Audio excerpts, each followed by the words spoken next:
नमस्कार, स्वागत है आपका। मैं हूं आपके साथ सुमित शर्मा। बुलेटिन में हम सबसे पहले बात करेंगे बढ़ते कोरोना की। मध्य प्रदेश में 24 घंटे में 237 कोरोना के केस सामने आए। इंदौर में सबसे ज्यादा 128 केस मिले हैं।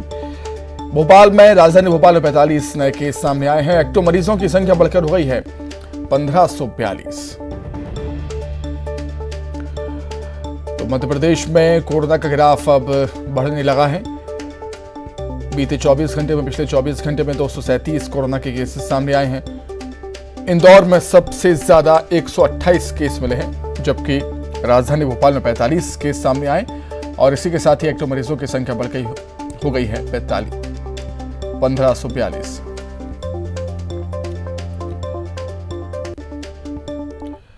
एमपी में लगातार हो रही बारिश की वजह से डैम के गेट खोले जा रहे हैं। भोपाल में कलियासोत, खंडवा में इंदिरा सागर, ओमकारेश्वर बांध के गेट खोले गए।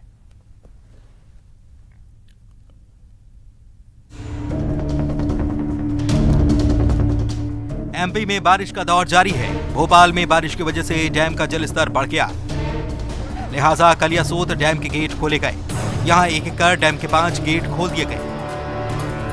गेट खोले जाने की सूचना मिलने पर बड़ी संख्या में लोग पहुंचे और पानी के प्रवाह को अपने कैमरे में कैद कर लिया। प्रशासन ने निचले इलाकों के लिए अलर्ट भी जारी कर दिया है। बीते 24 घंटे से भोपाल के अंदर 277 मिलीमीटर से ज्यादा बारिश दर्ज हो चुकी है, लेकिन सुबह से हो रही तेज बारिश के कारण सड़कों पर पानी पूरी तरीके से भर गया है। कई जगह पर सड़कें पूरी तरीके से तालाब में तब्दील हो गई हैं। उधर नर्मदा के ऊपरी इलाके में लगातार हो रही भारी बारिश के बाद इंदिरा सागर बांध के भी 12 गेट खोले गए हैं। खंडवा के ओंकारेश्वर में एक दिन पहले ही बांध लबालब होने पर गेट खोल दिए गए थे। इंदिरा सागर बांध प्रबंधन ने कहा है कि इन गेटों को चरणबद्ध तरीके से खोला जाएगा।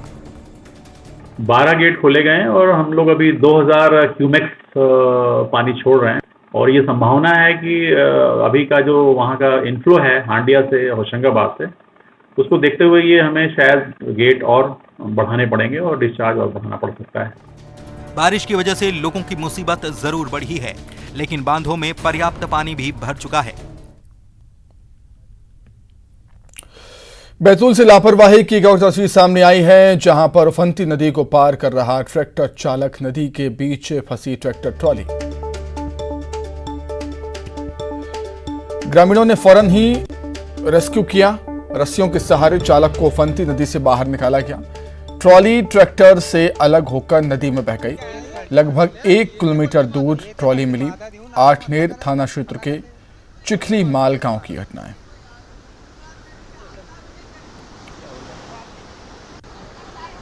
बैतूल से ये तस्वीरें सामने आई हैं, जहां पर उफनती नदी को ट्रैक्टर चालक पार कर रहा था और नदी के बीच ही ट्रैक्टर ट्रॉली फंस गए। ग्रामीणों ने रस्सी के सहारे ट्रैक्टर चालक को उफनती नदी से बाहर निकाला, लेकिन ट्रॉली ट्रैक्टर से अलग होकर नदी में ही बह गई। लगभग 1 किलोमीटर दूर ट्रॉली मिली है। आठनेर थाना क्षेत्र के चिखली माल गांव की घटना।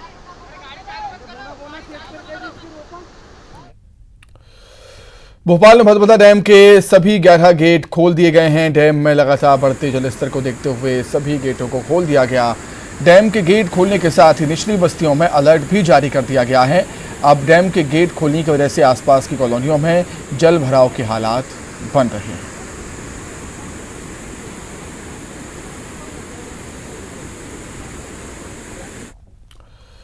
देवास में ऊपरी क्षेत्रों में हो रही लगातार बारिश से तवा डैम के गेट खुलने से नर्मदा का जलस्तर बढ़ गया है।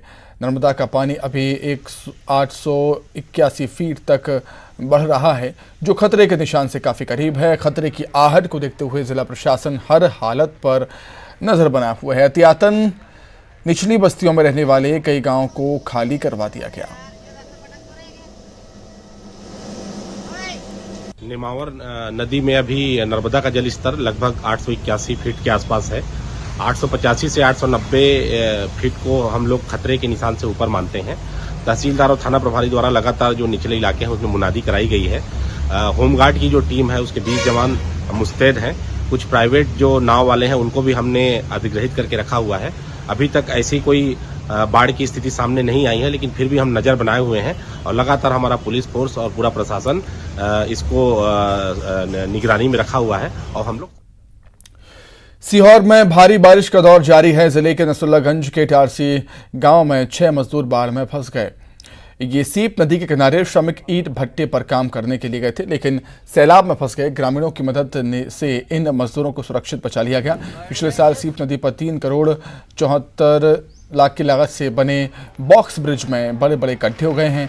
उधर पांडा गांव के करीब सीप नदी के पुल पर पानी है और इन हालात में भी रेत माफिया जान जोखिम में डालकर डंपर पार करते हुए देखे जा रहे हैं। कुछ जगहों पर हादसे भी हो रहे हैं। जिले के कई इलाकों में बाढ़ के हालात। इसके लिए मैंने ब्रिज कारपोरेशन के ई से भी बात करी है और उन्होंने निरीक्षण भी कर गए हैं। जो तेज फ्लो के कारण जो बेयरिंग कोड होता है, बेयरिंग कोड उखड़ गया है कई जगह से। ब्रिज को कोई नुकसान नहीं है। बेयरिंग कोड उठा है वो सुरक्षा की दृष्टि से ही लगाया जाता है, तो उसको शीघ्र जैसे ही पानी खुलेगा। मध्य प्रदेश के 1000 से अधिक स्कूलों की मान्यता बहाली को लेकर राहत खबर है। एमपी का स्कूल शिक्षा विभाग तय समय में मूलभूत सुविधाएं पूरी नहीं करने वाले स्कूलों की मान्यता बहाल करने की दिशा में लगातार काम कर रहा है। स्कूल शिक्षा मंत्री इंदर सिंह परमार का उनका कहना है कि उनका उद्देश्य किसी भी स्कूल की मान्यता निरस्त नहीं करना है, बल्कि जो कमियां हैं उनमें सुधार किया जाना चाहिए। मध्य प्रदेश के 1000 से अधिक स्कूल जो हैं अब मान्यता को लेकर उनके नवीनीकरण पर संकट है। मध्य प्रदेश सरकार के शिक्षा मंत्री हमारे साथ मौजूद हैं। सर, इस तरह की खबरें हैं कि जो स्कूल निर्धारित अहर्ताएं पूरी नहीं कर रहे हैं, उनका नवीनीकरण नहीं हो पा रहा है, तो ऐसे 1000 स्कूलों के लिए क्या प्रावधान किए? ऐसे स्कूलों का नवीनीकरण करने की प्रक्रिया स्कूल शिक्षा विभाग में चल रही है। जो कुछ कमी है उन कमियों को दूर कराने का काम स्कूल प्रबंधन से कराए हैं, लेकिन ये कहना कि हम उनको मान्यता नहीं देंगे, नवीनीकरण नहीं करेंगे, ऐसा नहीं है।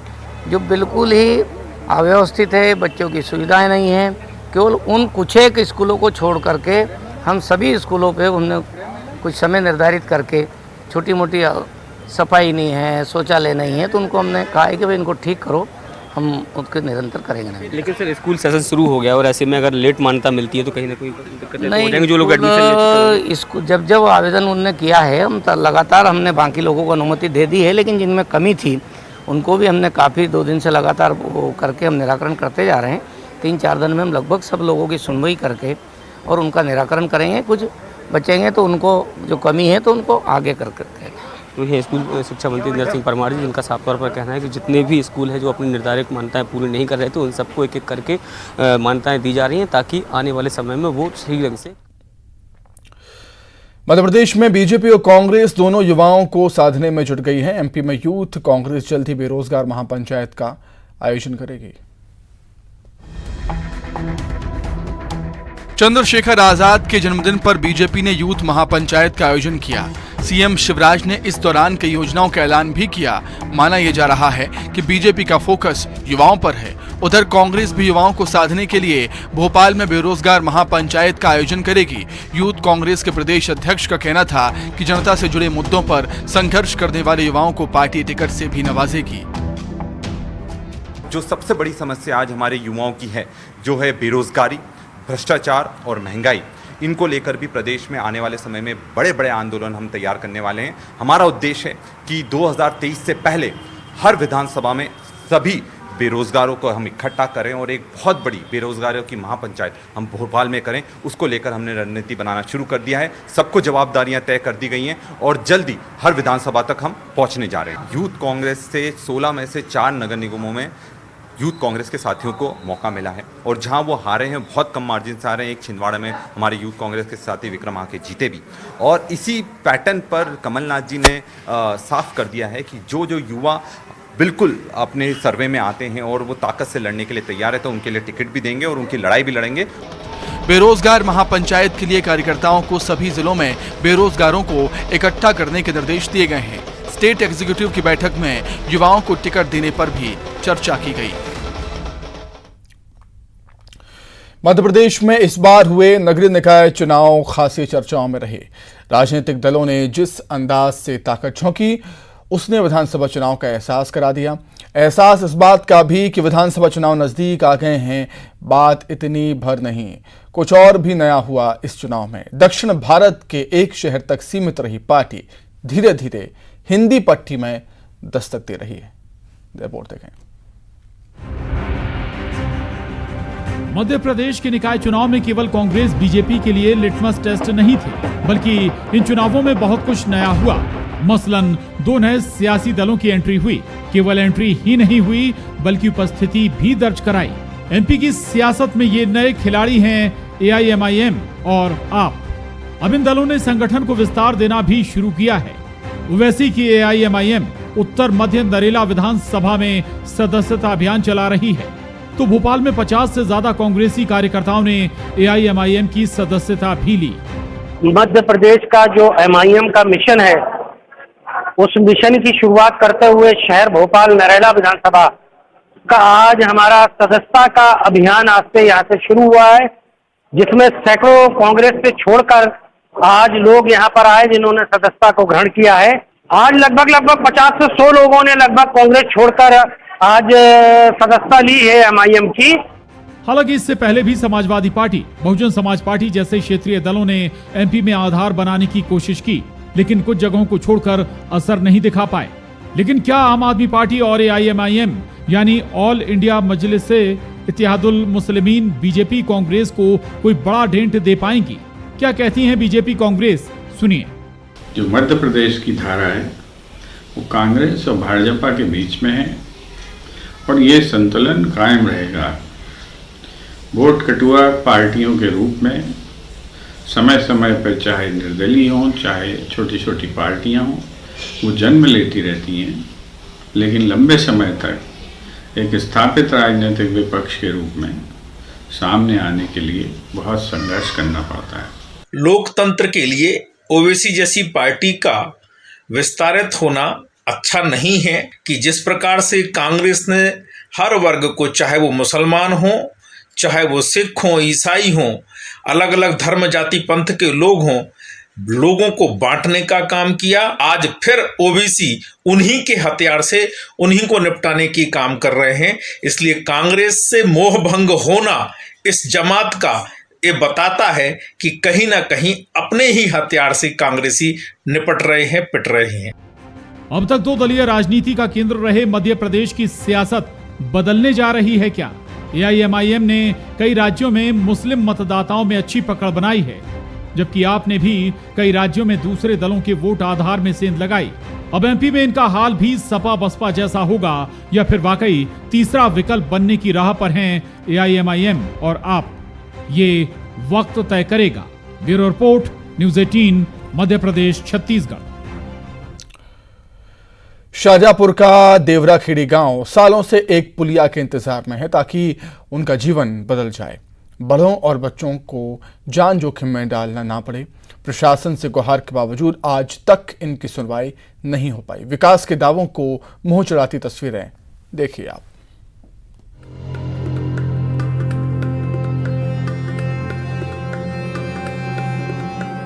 तस्वीरें शाहजहांपुर जिले के देवराखेड़ी गांव की हैं, जहां जान जोखिम में डालकर बरसाती नाला पार कर रहे हैं ग्रामीण। बल्कि स्कूली बच्चों को भी जान जोखिम में डालकर ग्रामीण पीठ पर बैठाकर रस्सी के सहारे नाला पार करा रहे हैं। दरअसल बारिश हर बार गांव वालों के लिए आफत लेकर आती है। हल्की बारिश में भी बरसाती नाला उफान पर होता है। काला पीपल तहसील मुख्यालय से महज 9 किलोमीटर दूर है देवराखेड़ी गांव, जिससे इनकी ग्राम पंचायत आलनिया गांव की दूरी महज 2.5 किलोमीटर है। स्कूल आलनिया में है और स्कूल का सफर तय करना जान की बाजी लगाने से कम नहीं।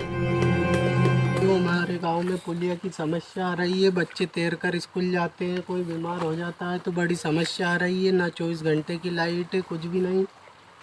शासन द्वारा कुछ भी काम नहीं किया गया है।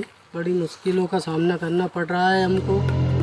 बारिश में ग्रामीणों की जहां जान पर बनाती है, तो आम दिनों में भी स्कूली बच्चों को जूते चप्पल हाथ में लेकर कीचड़ और दलदल भरे रास्तों से गुजरना पड़ता है। बारिश हो जाए तो फिर जिंदगी और मौत की जंग शुरू हो जाती है। ज्यादा बारिश होने पर तो बच्चों के स्कूल की छुट्टियां घोषित हो जाती हैं। परेशानी का अंदाजा इस बात से भी लगाइए कि छोटी छोटी चीजों को लेने भी गांव से बाहर जाना होता है। यहाँ तक कि गेहूं पिसाने के लिए भी महिलाओं के गर्भवती होने पर रिश्तेदारों या मायके भेज दिया जाता है ताकि इलाज मिल सके।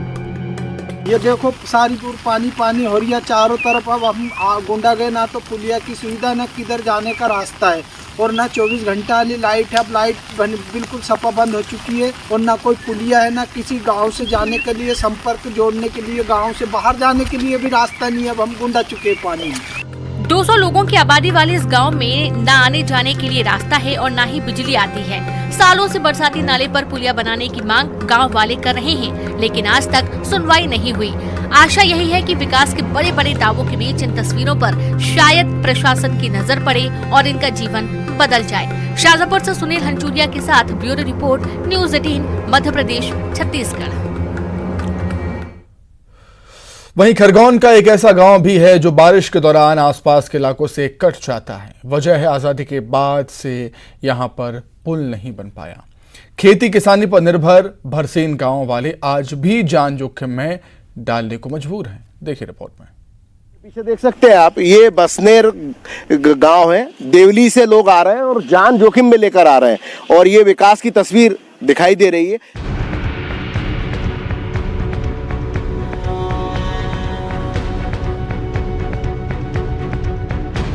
ये तस्वीरें बताती हैं आज भी विकास से कोसों दूर है राज्य के सैकड़ों इलाके। आज भी मूलभूत जरूरतों के लिए तरस रहे हैं गांव वाले। ये है खरगोन जिला मुख्यालय से लगा भरसेन गांव से देवली गांव जाने का रास्ता, जहां आजादी के बाद से आज तक पुल नहीं बन पाया। पिछले 50 सालों से यहां पुल बनाने की मांग हो रही है, लेकिन शासन प्रशासन का कभी ध्यान नहीं गया। बारिश में गांव वाले अक्सर हादसों का शिकार होते हैं। ये हालात पूरे 4 महीने तक इन गांव वालों के लिए बने रहते हैं। जोखिम में डाल के इसलिए हम निकलते हैं क्योंकि हम किसान लोग हैं और हमारी सारी ज़मीनें मतलब नदी के उस पार है और इसी कारण हमको उधर जाना पड़ता है। मतलब ये मान के चलो कि 50 साल से हम मांग तो वही कर रहे हैं कि पुल बन जाए, बाकी कोई प्रशासन सुन नहीं रहा है। खेत में जावा नहीं काम पर उतरने की मजदूरी। अच्छा। अब धार क्या निकल जाए गाड़ी से। 3000 की आबादी वाले भसनेर गांव के लोग ज्यादातर खेती किसानी पर निर्भर हैं। पुल नहीं होने से खेती किसानी के लिए बारिश के दौरान इन्हें जान जोखिम में डालकर नदी पार करनी पड़ती है, तो कभी बैलगाड़ी का इस्तेमाल करना होता है। दरअसल दूसरा रास्ता इतना लंबा है कि कई घंटों के बाद वो अपने गांव पहुंच पाएं, जिसके लिए पहले उल्टी दिशा में खरगोन जाना होगा, तब जाकर गांव तक पहुंचा जा सकेगा। आए दिन आने जाने में हमको समस्या हो रही है पुल नहीं होने के कारण। लोग जान जोखिम में डाल रहे हैं और निकल रहे हैं। अब दूसरा रास्ता नहीं है, क्योंकि इधर से 8 किलोमीटर खरगोन से या तो घूम के जाओ या तो इधर उमरखली से घूम के जाओ, तो इधर जाने आने में मतलब टाइम खत्म हो जाता है। पानी की गाड़ी से उतरते हैं और पैदल उतराता नहीं। गाड़ी से बेल से जाते हैं तो उतरते हैं, नहीं तो बह जाएं। जोखिम में नहीं डालेंगे तो हमारी फसल तो डूब जाएगी नहीं। गांव-गांव तक विकास के दावों की पोल खोलते इन हालातों से अब गांव वाले भी परेशान हो चुके हैं। मूलभूत जरूरतों को तरसते ग्रामीण इसे अब अपनी नियति मान चुके हैं। चुनाव के दौरान वोट मांगने आने वाले नेताओं से भी इनका भरोसा उठ चुका है। खरगोन से आशुतोष पुरोहित के साथ bureau report, news 18, Madhya Pradesh, Chhattisgarh. Khargone में शराब ठेकेदार के लोगों की खुलेआम गुंडागर्दी का एक वीडियो सोशल मीडिया में वायरल हो रहा है। वीडियो में युवक की बेरहमी से पाइप और लात घूंसे से पिटाई की जा रही है। बस स्टैंड के पास शासकीय शराब दुकान के अहाते का वीडियो ये बताया जाता है। ठेकेदार के कर्मचारियों से शराब दुकान के अहाते में बाहर से खाने का सामान लेकर आने और अहाते में बैठकर पीने के पैसे नहीं देने का विवाद ये बताया जा रहा है। जिस तरह से एक युवक को इतनी बेरहमी से अहाते के अंदर पीटा जा रहा है, सवाल खड़े कहीं ना कहीं होते हैं। हालांकि न्यूज़ 18 इस वायरल वीडियो की पुष्टि नहीं करता। इंदौर के संयुक्तागंज इलाके में जेडी गर्ल्स हॉस्टल में रहने वाली पोस्ट ग्रेजुएट की छात्रा ने आत्महत्या कर ली और पुलिस और फॉरेंसिक टीम अब छात्रा की मौत की वजह की जांच में जुट गई है। छात्रा ने किस वजह से आत्महत्या की है, ये जांच का विषय।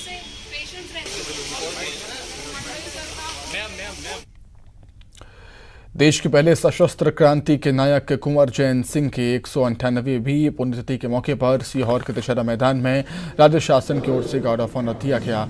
इस मौके पर उनके वंशजों और स्थानीय नागरिकों ने उन्हें श्रद्धा सुमन अर्पित किए। देश में आजादी के लिए छिड़े संग्राम को मेरठ छावनी में मंगल पांडे की बगावत की चिंगारी से शुरू माना जाता है, तो उससे ठीक 33 साल पहले सीहोर के नजदीक तत्कालीन नरसिंहगढ़ रियासत के युवराज कुंवर जैन सिंह ने अपने 43 सैनिकों के साथ अंग्रेजों की सेना के साथ 7 दिन तक युद्ध किया था।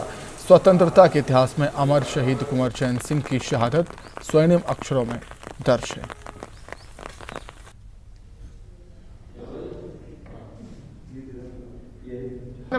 सेनानी कुंवर जैन सिंह। तो इसी के साथ ही फिलहाल इस बुलेटिन में इतना ही। खबरें लगातार जारी है। नमस्कार।